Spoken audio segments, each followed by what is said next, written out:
അല്ല, Congress leaders KPCC ഉത്തരവാദിത്തപ്പെട്ട ഭാരവാഹികൾ സംസാരിച്ചിരുന്നു. ഇത് മാത്രമല്ല, പല കാര്യങ്ങളും എന്നോട് സംസാരിച്ചിരുന്നു. തൽക്കാലം ഞാനൊരു തീരുമാനം എടുത്തിട്ടില്ല.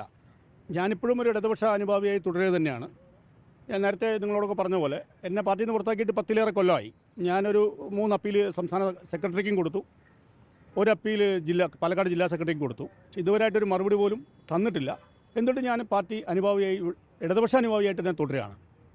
ഞാനിപ്പോൾ ഒരു തീരുമാനം എടുത്തിട്ടില്ല. അത്തരം കാര്യങ്ങൾ കൊടുത്ത വാർത്തയെ സംബന്ധിച്ചൊരു തീരുമാനം എൻ്റെ ഭാഗത്ത് നിന്ന് വ്യക്തിപരമായി ഞാൻ എടുത്തിട്ടില്ല. ആരാണ് ബന്ധപ്പെട്ടത്? KPC നേതാക്കളാണോ? ഡിസ്ക്ലോസ് ചെയ്യാൻ തയ്യാറല്ല. മലമ്പുഴയിൽ താങ്കളെ പോലെ ഒരാൾ VS-ന്റെ സന്തോഷ് ആചാര്യയിൽ നിന്ന് ഒരാൾ മത്സരിച്ചാൽ ഒരു വിജയ സാധ്യത ഉണ്ടെന്ന് KPCC കണക്കൂട്ടുന്നു. അല്ല, അവർ ഒരുപാട് കാര്യങ്ങൾ സംസാരിച്ചതിൻ്റെ കൂട്ടത്തിൽ ഇതും പറഞ്ഞിരുന്നു, വാസ്തവമാണ്, നിഷേധിക്കുന്നില്ല. പക്ഷെ ഞാൻ അത്തരം ഒരു കാര്യം തീരുമാനം എടുത്തിട്ടില്ല. തീർച്ചയായും ഇല്ല, പരിഗണിച്ചിട്ടില്ല. അല്ല, പ്രതിഷേധം എന്ന് പറയാൻ കഴിയില്ല. കാരണം ഞാനിപ്പോൾ 10-12 കൊല്ലം എന്നെ പാർട്ടിയിൽ നിന്ന് പുറത്താക്കിയിട്ട് അതിൽ പ്രതിഷേധിക്കാൻ ഞാൻ തയ്യാറല്ല. പക്ഷേ കേരളത്തിൽ ഇടതുപക്ഷം നിലനിൽക്കണമെന്നും ഇടതുപക്ഷ മൂല്യങ്ങൾ ചോരാൻ പാടില്ല എന്നും വിശ്വസിക്കുന്ന ആയിരക്കണക്കിന് ആൾക്കാർ കേരളത്തിലുണ്ട്. ഇവിടെ പാർട്ടി ഉണ്ടാവണം.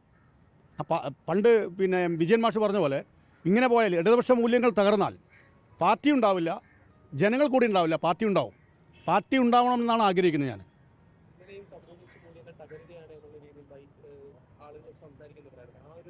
അല്ല, അങ്ങനെ ആശങ്കയുള്ള ഒരുപാട് എഴുത്തുകാരുണ്ട്, ഒരുപാട് ജനങ്ങളുണ്ട്, സാധാരണക്കാരായിട്ടുള്ള പാവപ്പെട്ട ആളുകൾ ഈ പാർട്ടി ഇവിടെ നിലനിൽക്കണമെന്ന് ആഗ്രഹിക്കുന്ന ഒരുപാട് ആളുകളുണ്ട്. ആ കൂട്ടത്തിലാണ് ഞാൻ.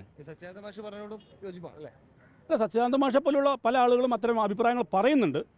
എന്നെപ്പോലുള്ള അനുഭാവികളുടെ ഒരു അഭിപ്രായം എന്ന് പറയുന്നത് ഇവിടെ പാർട്ടി ഉണ്ടാവണം, ഇടതുപക്ഷ മൂല്യങ്ങൾ തകരാൻ പാടില്ല എന്ന അഭിപ്രായക്കാരാണ് ഞാൻ. VS-ന്റെ ഒരു ലെഗസി പേർന്നൊരു മണ്ണാണ് മലമ്പുഴ. അവിടേക്ക് VS-നൊപ്പം കാലങ്ങളായി കൂടെ ഉണ്ടായിരുന്ന സുരേഷിനെ അവർ വിളിക്കുക എന്ന് പറഞ്ഞു കഴിഞ്ഞാൽ അതിൻ്റെ ഒരു പൊളിറ്റിക്സ് എത്രത്തോളം ഉണ്ട് എന്നാണ് അങ്ങ് കരുതുന്നത്? തീർച്ചയായിട്ടും ഒരു പൊളിറ്റിക്സ് ഉണ്ടാവുമല്ലോ, സ്വാഭാവികമായിട്ടും. പക്ഷെ ഞാൻ അതിലൊരു തീരുമാനം എടുത്തിട്ടില്ല. കോൺഗ്രസ് ഇപ്പോഴും മനസ്സുകൊണ്ട്, അല്ലെങ്കിൽ UDF മനസ്സുകൊണ്ട്, ഇപ്പോഴും ഇടതുപക്ഷം വിടാൻ മനസ്സുകൊണ്ട് ഇപ്പോഴും തീരുമാനം? ഇടതുപക്ഷം ഞാൻ ഒരിക്കലും വിടില്ല. ഞാനൊരു പാർട്ടിയിലും ചേരാൻ ഉദ്ദേശിക്കുന്നില്ല. ഇടതുപക്ഷ മൂല്യങ്ങൾ എപ്പോഴും ഉയർത്തിപ്പിടിക്കണം എന്ന് ആഗ്രഹിക്കുന്ന ഒരാളാണ് ഞാനൊരു പാർട്ടിയിലും ചേരാൻ ഇതുവരെ ഉദ്ദേശിച്ചിട്ടില്ല.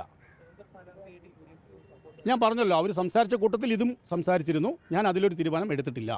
പാർട്ടിയിൽ ചേർന്നു, സംസാരിച്ചിരുന്നു, പല കാര്യങ്ങളും സംസാരിച്ചിരുന്നു. ഞാനൊരു തീരുമാനം ഇതുവരെ എടുത്തിട്ടില്ല. ഞാൻ അവരെ അറിയിച്ചിട്ടില്ല.